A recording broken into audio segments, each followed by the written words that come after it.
Pagkatapos ng kasal, annulment naman ang pag-usapan natin.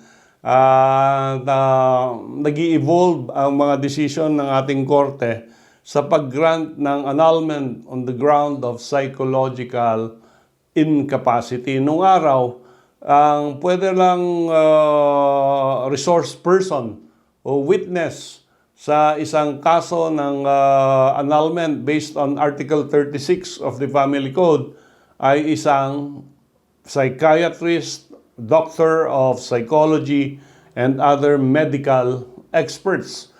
Ngayon, ito na ngayon ang bagong trend na ang sabi ay ang mga testimonya mula sa pamilya at mga kaibigan ng asawa ay makakatulong na patunayan ang psychological incapacity sa mga kasong nagtatayong magpawalang bisa ang kasal.